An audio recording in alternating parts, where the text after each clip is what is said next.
We have an amazing episode for you today, but first I want to tell you about Anchor, the easiest way to make a podcast. Whether it's recording new podcast episodes, uploading existing episodes, editing, or more, Anchor gives you everything you need in one place to create your podcast from your computer or your phone and make it sound amazing. And the best part, it's free. Yes, Anchor is completely free. Anchor makes it easy to make money with a podcast without a minimum listenership, and will even distribute your podcast so it can be heard anywhere from Spotify, Apple Podcast, Google Podcast, and more. The podcast process has been so easy because of Anchor, and I couldn't have asked for a better experience right off the bat. I'm recommending Anchor to all of my listeners who are wanting to start a podcast. Be sure to download the Anchor app or go to anchor.fm to get started building your own podcast today.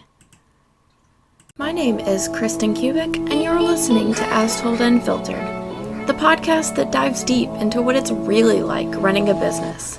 The raw, the real, and the completely unfiltered.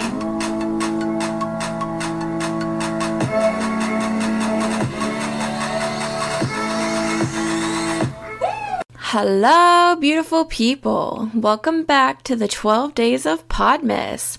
If you're new here, welcome to the podcast. I'm your hostess with the mostest Red Bull in the state of Maryland, Kristen Kubik, and I'm saying that because it's legitimately what it's taking to record this whole series. Each day, I'm giving you nuggets of golden information about entrepreneurship, mindset, and all-around business. Today's topic is mistakes business owners are making and how to become the best business owner possible. That's something we all want, right?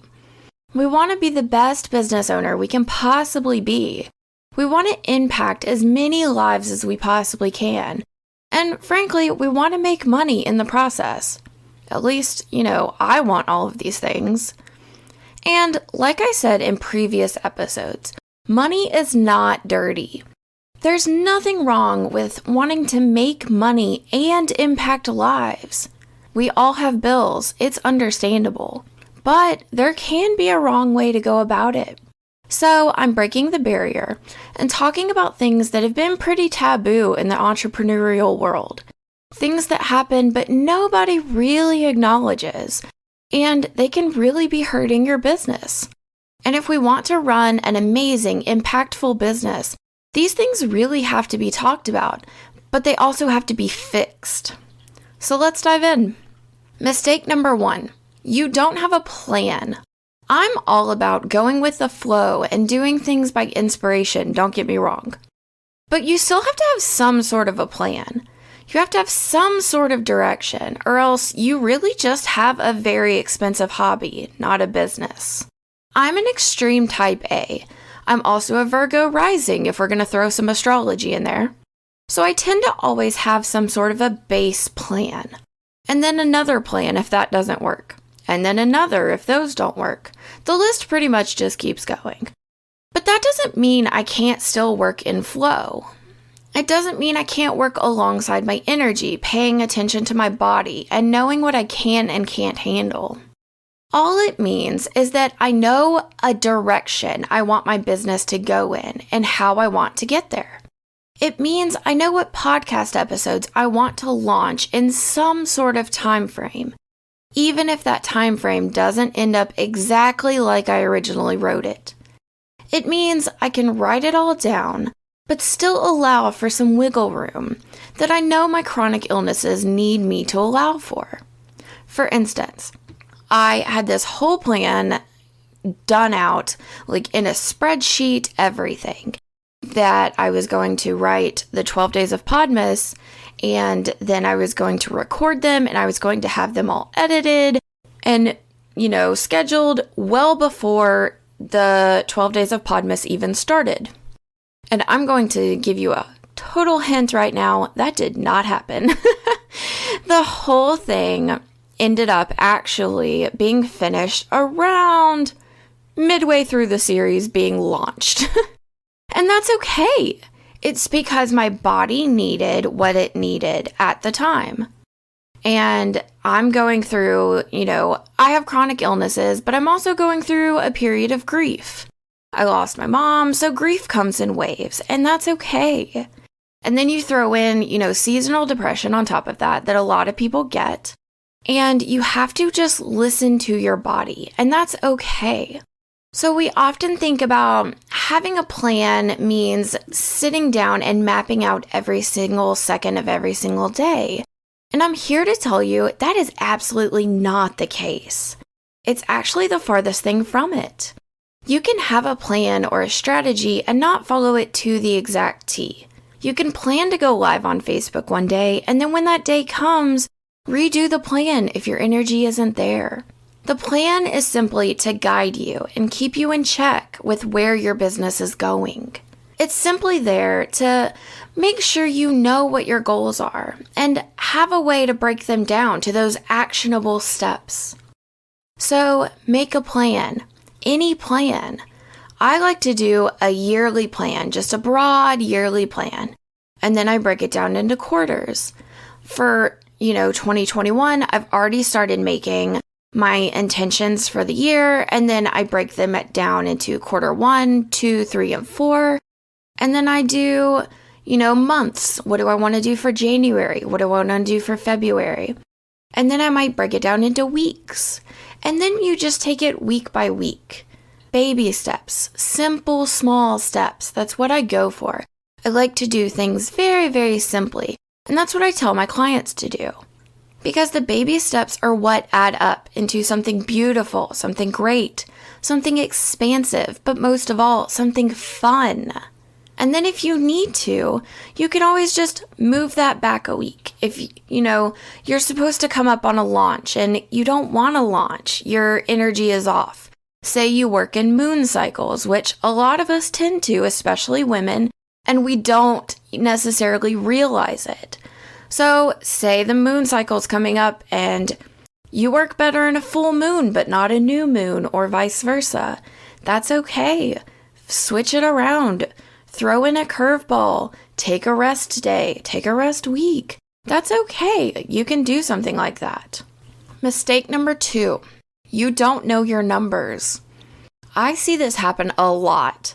I legitimately actually woke up this morning and said, damn, I need to sit down and do my books because I'm behind. And while that's very unlike me to be behind, it's something that happens to us all, or maybe you don't even know your QuickBooks login. Accountants are amazing, and I love them dearly. They take so much stress away from us. But we still have to know our own numbers. It's non-negotiable, really. Our own books, our own business. Because when you really start to look at and understand your numbers, you'll start to understand where you need to concentrate in your business. Is it audience growth? Is it sales? Is it content? Is it all of the above? Your numbers actually help a lot with knowing all of this because they tell you where your money is going, but also where it's coming from. I highly, and I mean highly, encourage everyone to sit down and look at your numbers. Look at your books. Become friends with your books. And I know, I understand that's hard. It's so anxiety-ridden, even for me. We often have a negative story when it comes to money. Whether it started as a kid in our homes or an issue that developed later in our adult lives. Most of us have one. And it makes it really hard to even talk about money without feeling like our world is crashing down or our chest is getting so tight that we can't even breathe. But we have to buck up and get it done. We have to know every single in and out of our business, especially if we want to be successful. When we know every single aspect of our business, that's how we can figure out what is and isn't working, what we need to tweak. That's how we can pinpoint where we need to tweak and figure out what we can do to grow and fix and expand most of all. And that's how we fix the money. Mistake number 3. You treat your clients like numbers, not people. Wait, why is this one on here? I message my clients, I DM them, I talk to them, I engage, I answer my emails.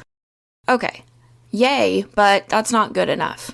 You might be answering them, but are you talking to them or are you talking at them?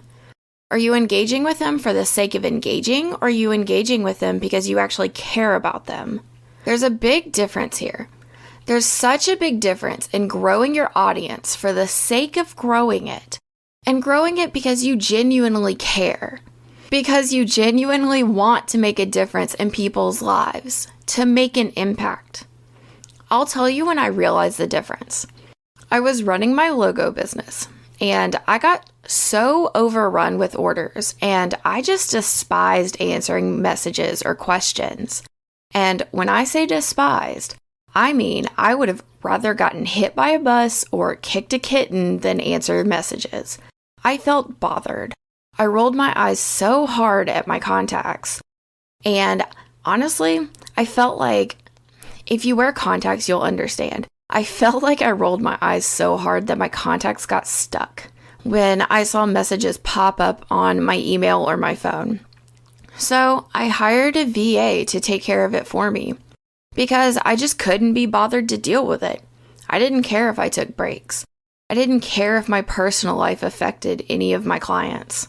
And that's when I realized I only cared about the numbers, the money, getting things done, but not caring as much about the impact that I made on people's lives.